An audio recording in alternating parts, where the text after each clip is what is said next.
Chapter 6 Lily. Have you decided what you are doing for Emersion's birthday? Eliza asked. Eliza and Marshall threw a first birthday party for their daughter, Riley. That was so big. It was worthy of a sweet 16. I'm sure I'll just let her have a smash cake and give her a couple of presents. I don't have room for a big party. We could do something at our place, Eliza offers. Who would I invite? She'll be one. She has no friends and she can't even talk. Eliza rolls her eyes. We don't throw kids' parties for our babies. We throw them to impress our friends. You are my only friend and I don't need to impress you. I hand Eliza an order from the printer. Are we doing dinner tonight? We get together for dinner at least twice a week at their place. Riley occasionally pops up by, but I purposely plan my visit on nights he is on call. I don't know if Eliza has ever noticed. If she has, she probably doesn't blame me. She says it's painful watching Riley when I'm around because she also suspects he still has hope for us. She prefers to spend time with him when I am not present. Marshall's presents are coming into town today. Remember, oh yeah, good luck with that. Eliza likes Marshall's parents. But I don't think anyone truly looks forward to hosting their in laws for an entire week. The front door chimes, and Eliza and I both look up at the same time. I doubt her world starts to spin like mine does, though. Atlas is walking towards us.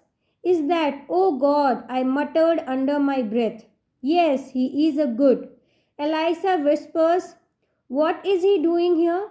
And why does he look like a god? It makes the decision I've been weighing that much more difficult.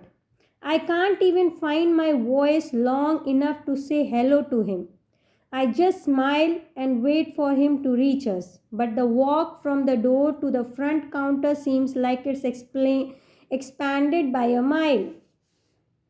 He doesn't take his eyes off me as he makes his way over. When he reaches us, he finally acknowledges Eliza with a smile. Then he looks back at me as he sets a plastic bowl with a lid on the counter. I bought you lunch, he says casually, as if he brings me lunch every day and I should have been expecting it. Ah, that voice, I forgot how far it reaches. I grab the bowl, but I don't know what to say with Eliza hovering next to me. Watching us interact, I glance at her and give her the look. He pretends not to notice, but when I don't stop staring at her, she eventually yields. Fine, I'll go flower the flowers. She walks away, giving us privacy. I turn my attention back to the lunch Atlas bought. Thank you. What is it? What is it? Our weekend special. Atlas says. It's called Why Are You Avoiding Me Pasta? I laugh. Then I cringe. I'm not avoid. I shake my head with a quick sigh. Knowing I can't lie to him, I am avoiding you. I lean my elbows onto the counter, covering my face with my hands. I am sorry. Atlas is quiet, so I eventually look up at him. He seems sincere when he says, do you want me to leave? I shake my head, and as soon as I do, his eyes crinkled a little at the corner. It's barely a smile, but it causes a warmth to tumble down my chest. Yesterday morning, when I ran into him, I said so much now I am too confused to speak. I don't know how I am supposed to have a full on conversation with him about everything that's been going through my mind over the last 24 hours when I feel so tongue tied around him. He had the same impact on me when I was younger, but I was more naive back then. I didn't know how rare men like Atlas were, so I didn't know how lucky I was to have him in my life.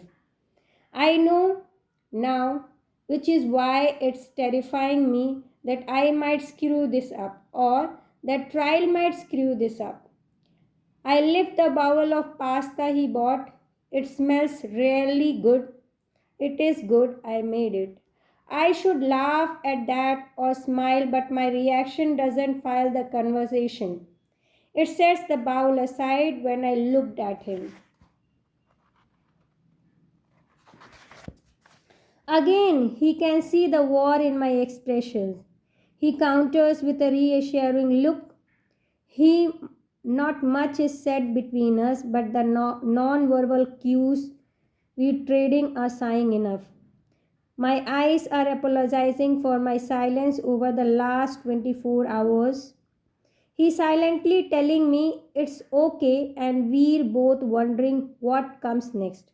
Atlas slid his hand slowly across the counter, closer to the mine. He lifts his index finger and skims it down the length of my pinky. It is the smallest, most tender move, but it makes my heart flip. He pulls his hand back and clenches his fist as if he might have felt the same thing I did. He clears the throat when I call you tonight. I am about to note when Eliza suddenly bursts through the door to the back. Wide eyed, she leaned in and whispers, Ryle is almost here. My blood feels like it freezes in my veins. What? I don't say that so she'll repeat it. I'll say it because I am shocked. But she repeats herself anyway. Ryle is pulling in. He just texted. She waves her hand towards Atlas. You have 10 seconds to hide him. I'm sure Atlas can see the absolute fear in my expressions when I look at him, but he very calmly says, where do you want me? I pointed to my office and rushed him in that direction. Once we're in the office, I second guess myself. He might come in here. I cover my mouth with a shaky hand while I think, and then point to my office supply closet. Can you hide in here? Atlas looked at the closet and looked at me. He points at the door. In the closet. I hear the front door chime and I am filled with even more urgency. Please, I opened the closet door. It isn't the most ideal place to hide an actual human, but it is walk-in closet. He'll fit just fine. I can't even look him in the eye when he moves past me and into the closet. I could die right now. This is so mortifying. All I can do is murmur, I'm so sorry. As I close the door, I do my best to close myself. Eliza is chatting with Ryle when I exit my office. He greets me with a nod, but his attention is back in Eliza. He is digging through her purse for something. They were in here earlier, she said. Ryle is tapping his fingers impatiently. What are you looking for? I asked her. Keys. I accidentally bought them with me. And Marshall needs the SUV to get his parents from the airport. Ryle looks irritated. Are you sure you didn't set them aside when I told you I was coming to get them?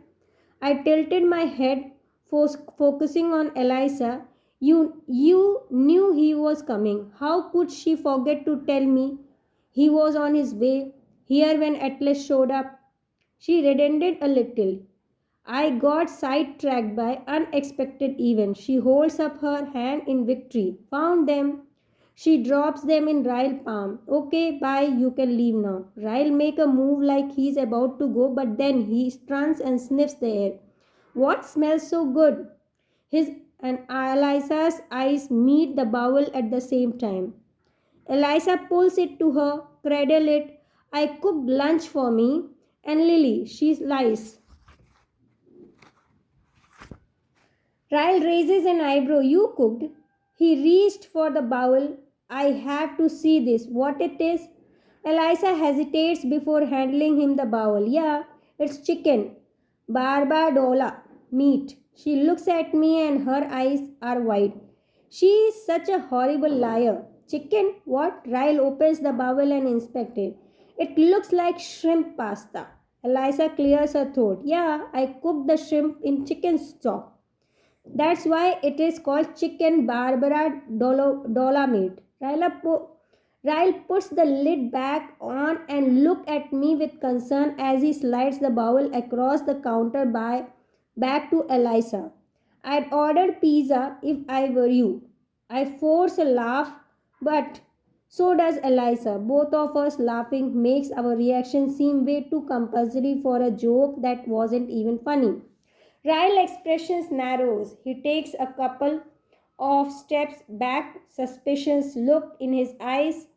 He must be used to the two of us having inside jokes that he isn't a part of because he doesn't even question us.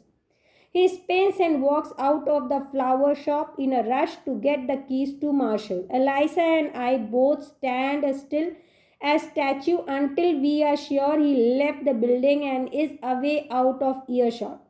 Then I look at her incredulously. Chicken Barba? What? Did you just completely make up a new language? I had to say something, she says defensively. You stood there like a lump.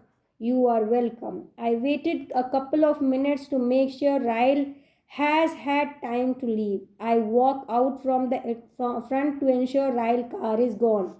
Then I regretfully walk into my office and head the supply closet to inform Atlas he is in the clear. I exhale before opening the door. Atlas is waiting patiently, his arms crossed as he leans against a shelf, as if being hidden in closet doesn't bother him in the least. I'm so sorry, I doesn't know how much apologies it was to take to me up for what I just asked Atlas to do. But I am prepared to say it was thousand more times. Is he gone? I note. But rather than exit the closet, Atlas grabs my hand, pulls me in and closes the door. Now we are both in the closet, the dark closet, but not a dark that I can't see the flicker in the eyes that indicates he is holding back a smile. Maybe he doesn't absolutely hate me for this. He released my hand, but it is so cramped in here for the two of us. Part of me are grazing, part of me. My stomach knots, so I press my back in the shelf behind me in an attempt not to press into him. But it feels like he draped over me like a warm blanket. He's so close, I can smell his shampoo. I very calmly try to breathe through my nerves. Well, I can I? He asks, his voice a whisper. I have no idea what he is asking me, but I want to answer wide, a confident yes, rather than blurt out my consent to a question I don't even know. I silently counted to three. Then I said, can you what? Call you tonight. Oh, he jumped right back into the conversation we were having out front, as if Ryle never even interrupted us. I pull in my bottom lip and bite down on it. I want to say okay because I want Atlas to call me, but I also want Atlas to know that me hiding him from Ryle inside of this closet is probably on par with how the rest of our interaction will go. Since Ryle is always going to be in the picture considering we share a child. At least I say his name like something awful is about to follow it up, but he interrupts me. Lily, he says my name with a smile, like nothing I could possibly add to his name would be awful. My life is complicated. I didn't intend for it to come out like a warning, but it does. I want to help you uncomplicate it. I am scared your presence is going to complicate it even more. He raises an eyebrow. I'll complicate your life or Ryle's life. His complications became my complications. He is the father of my child. Atlas dips his head ever so slightly. Exactly, he is here. Her father. He is not your husband, so you shouldn't allow your concern for his feeling to persuade you to give up what could be the second best thing to even happen to you. He says that with you, such conviction. My heart feels like it's tumbling down my rib cage like a plinto chip.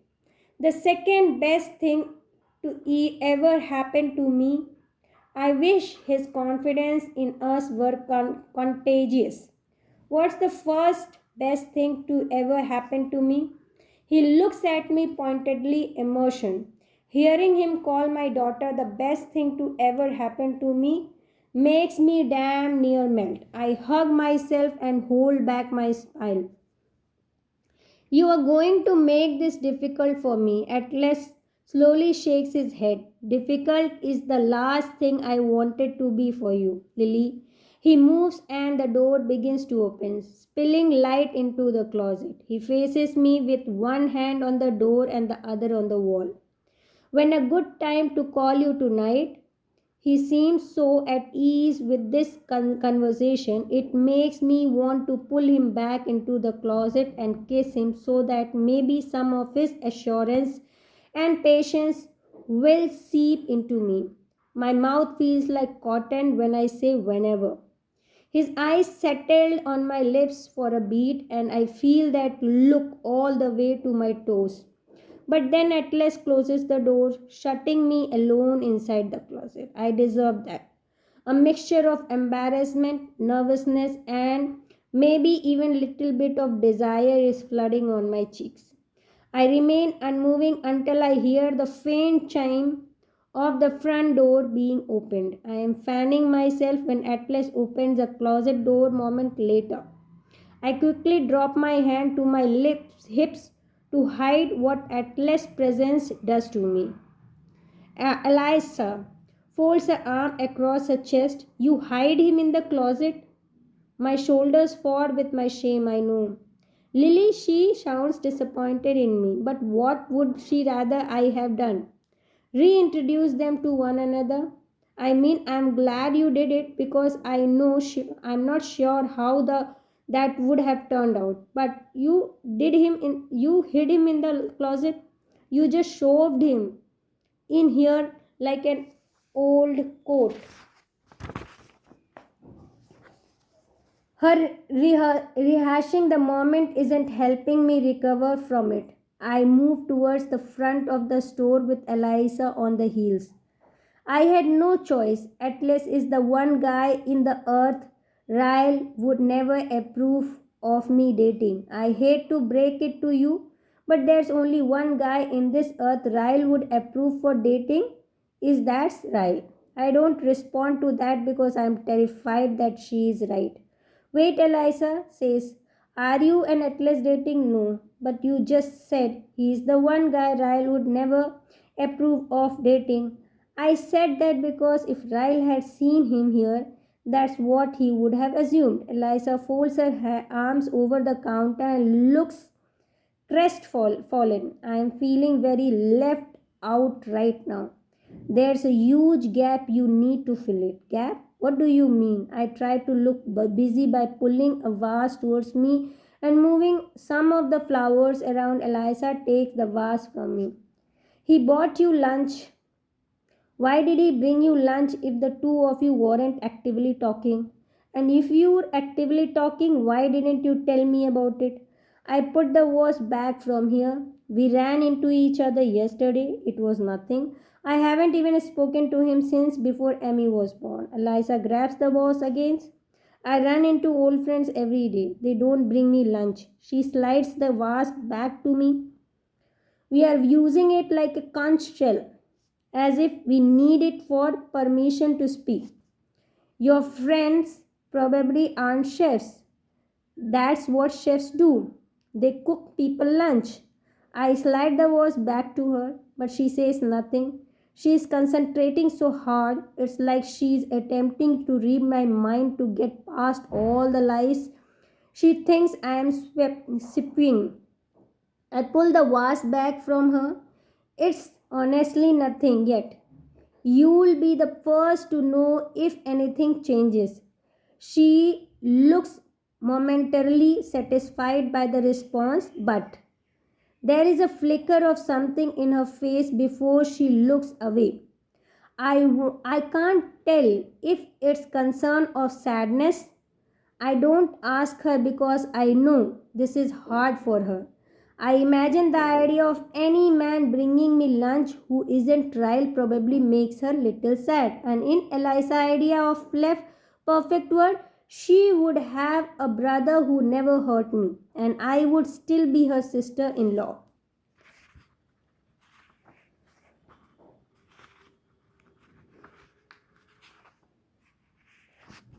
Chapter 7 Atlas. When you are working with Flounder, always hold your knife like this. I demonstrate how to start with the dull end at the tail. But Theo looks away as soon as I begin to scale the fish. Gross, he mutters, covering his mouth. I can't. Theo moves to the other side of the counter, putting space between himself and the cooking lesson. I am only scaling it. I haven't even cut it open yet. Theo makes a gaggling sound. I have no interest in working with food. I'll stick to being your therapist. Theo pushes himself onto the counter. Speaking of, did you ever text Lily? I did. She texted you back, sort of. It was sort of text. So I decided to take her lunch today to see where her head is at.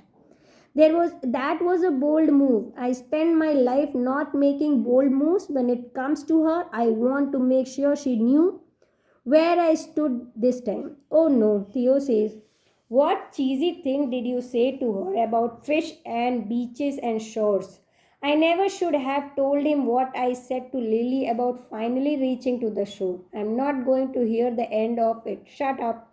You're probably never even spoken to a girl you are 12. Theo laughs, but then I notice an awkwardness settle over him when he thinks I'm not looking. He grows quietly despite the ruckus going on around us. There are at least five other people in the kitchen right now, but everyone is so focused on their work, no one is paying attention to the conversation I am having with Theo. You like someone? I asked him. He shrugs. Kinda. The discussion I have with Theo are usually one sided. As much as he likes to ask questions, he doesn't answer very many. So I thread carefully. Oh, yeah, I tried to act casually with my response to healed expand. Who is he? Theo is looking down at his hand. He's picking at his thumbnail, but I can see his shoulders sink a little after my question. Like I did something wrong, or said something wrong, or he. I clarify, I whisper it to be sure he is the only one who hears it. Theo's eyes dart up to mine. He doesn't have to confirm or deny anything. I can see the truth written in the fear that resisting behind the eyes. I give my attention back to the fish I am preparing and as nonchalantly as possible. Do you go to school with him? Theo doesn't immediately answer. I'm not sure if I am the first person he's admitted this part of himself to. So I wanted to make sure to treat that with the care it deserves. I want him to know he has an ally in me, but I also hope he's aware that has an ally in his father too. Theo looks around to make sure no one is hovering along enough to follow along with our conversation. He's being in maths club with me all year. His words are quick and concise, like he wants to release them and never say them again. Does your dad know? Theo shakes his head. I watch as he swallows what looked like nervous thought. I put down my knife when I am done scaling the fish and move to the sink closet too. Theo to wash my hand. I have known your dad for a long time. He is one of my best friends for a reason. I don't surround myself with people who aren't good. I can't see the reassurance settle in him when I say that, but I can also tell he is uncomfortable and probably wants to change the subject. I would say you should text this person you like, but you are probably the only 12-year-old left and on other earth without a cell phone. You'll never date anyone at this rate. You'll probably be single and phoneless forever. Theo is relieved I am ribbing him. I'm so glad that you decided to be a chef and not the therapist. You suck at advice. I take offense to that. I give good advice. Okay, at least whatever you say, he seems to loosen up. He follows me as I head back to my station. Did you ask Lily out on a date when you went to her work? No, I will tonight. I am calling her when I get home. I walk by Theo and ruffle his hair on my way to the freezer. Hey Atlas. I pause. His eyes are filled with concern. But one of the waiters pushes through the doors and walks between us, preventing Theo from saying whatever it was he was about to say. He doesn't have to say it though. Not saying a word, Theo. Client confidentiality goes both ways. That seems to reassure him. Good, because if you said something to my dad, I would tell him how cheesy you are with your pickup lines. Theo mockingly presses his palms to his cheeks. We finally reach the beach, my little whale. I glare at him. That's not at all how it went. Theo pointed across the kitchen. Look, it's sand. We have reached land. Stop. Lily, what the heck? Our boat is wrecked. He is still following me around the kitchen, making fun of me when his dad shifts in. I'll never been happier to see him leave.